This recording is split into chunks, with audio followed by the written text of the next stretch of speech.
Hi guys, today I'm here with the Suzuki Swift Sport, the Supermini that's here to shake up the market on a budget.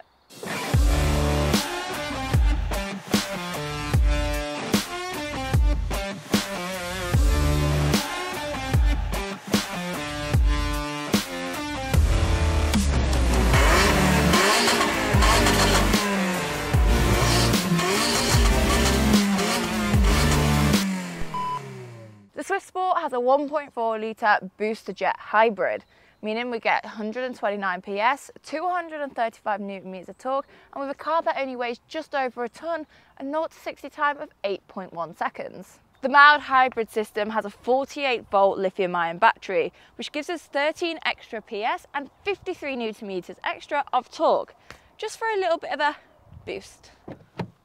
But things don't just stop there. We have a 5-door, which means there's plenty of room in the back if you have a small family or even if you need that road trip. And even the boot is a reasonable size. You can fit one human reasonably comfortable, or your holiday worth suitcases and your week shopping. And when we move into the front, you have some really comfy sport seats, all the technology that you need, and a really snazzy cockpit, meaning you're ready to go. So time to take it to the road. The Swift Sport comes from £22,500 brand new, and it already has all of the additional options as standard. That means there's no pick and choosing other than colour, and even then they don't give you an additional price tag like a lot of other brands. That means you can go for the stunning blue we've got, white, red, whatever you want to, still with that £22,500 price tag. But what specification do we actually get? So technically wise, we have reversing cameras, sensors, Apple CarPlay, sport seats, a really funky steering wheel, all sorts of basic things that people may overlook, but in a lot of cars you have to pay so much extra just for Apple CarPlay, just for reversing sensors and cameras. So it's great that this is the whole package from the factory, from stock, for £22,500. This car isn't about having a ginormous horsepower figure. It is insanely light, weighing about a tonne. And as you can tell, even by the styling, it's designed to have fun. So it doesn't have to shift a massive amount of weight around, which is why it doesn't need a massive horsepower figure. And in terms of how it drives, on a B road, you can have a right blast with this. It is great fun. And even when pushing hard, the Swift installs a lot of confidence that it is more than capable.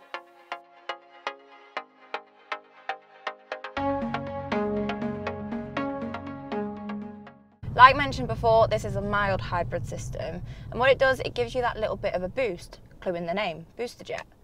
Now, at higher speeds, you don't necessarily feel a massive, what's the word? Boost, I guess. However, if you're driving along and you lift off and coast for a little bit, cruise for a little bit, and then go put your foot back on the throttle, there is a little bit of a bite. And it's really fun to play with because it just means from the hybrid system, you've always got that push under your foot. Whereas some cars may have like a turbo lag, this, you've constantly got that little bit of boost under your foot, which is great because coming out of those corners, you've got the power there to just go. But you may be wondering, how is this different to a standard Swift, apart from obviously the engine? Well, you get things like a front splitter, a rear spoiler, 17-inch alloys, a sharper crease and a bigger front grille, which all add to a little bit more of an aggressive styling. Now this styling actually looks really funky. My initial impression with this car getting dropped off was actually quite surprising. The car does a lot better justice in person than it does on a photograph, and especially in this blue it really stands out. But what about when it comes to the interior? So inside, the quality has actually shocked me.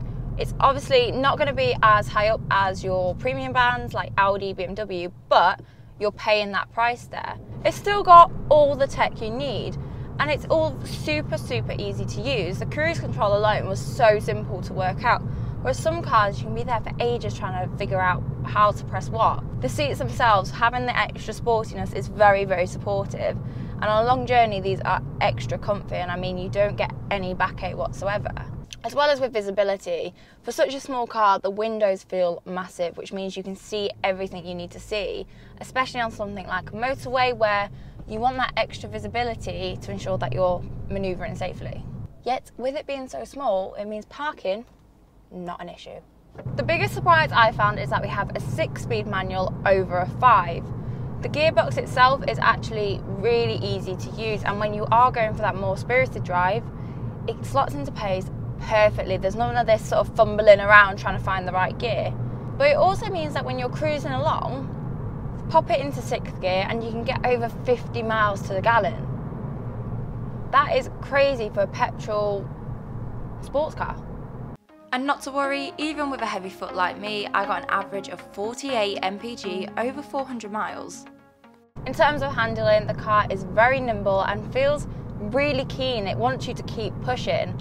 The suspension is quite firm, but in the good way, so where it's really supporting the handling, but you're not compromising too much that your day-to-day journey is back-braking. It soaks up the potholes actually quite nicely. And then when it comes to braking, you've not got much weight to stop in the first place, so the brakes are more than adequate. The thing is with this car, it is all adding up to be a recipe for fun. But sadly, we can't always have a car that is only for fun. And that is the nice side with this, is we can go on a B-road blast, we can have a weekend road trip, and we can get to and from work super comfortably and cheaply. So it really is kind of the middle ground of all worlds. You're not having to pay 25 miles to the gallon from some of the other hot hatches. You might not have the full performance, but you have the capabilities to have a lot of fun with it. So if you are a true driver, you're not going to be complaining too much. And as you can see, one of the perks of it being a hybrid. As you can see, one of the perks of it being a hybrid, or maybe one of the downsides, depending which way you want to see it, is it's actually very, very quiet, even down to the road noise on a motorway. Personally, if I have the word sport, I love a loud and shouty exhaust. However, this would be a fantastic daily for me that's still fun and quirky, still has enough oomph to get you past someone, but you can relax at the same time. So it's the best of both worlds. Although it might not be powerful enough to be called a hot hatch, I still think it definitely deserves the title of a warm hatch.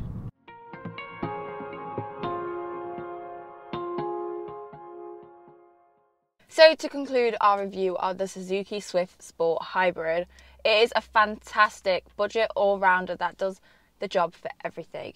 It may not be as thrilling as a hot hatch, and as I'm going to call it, a warm hatch, but it certainly makes you remember about your CO2 footprint. Therefore, it's fun while still environmentally friendly. So there we have it, guys. You all know the drill. To make my journey your journey, like, follow, subscribe, and I'll see you next time. Bye!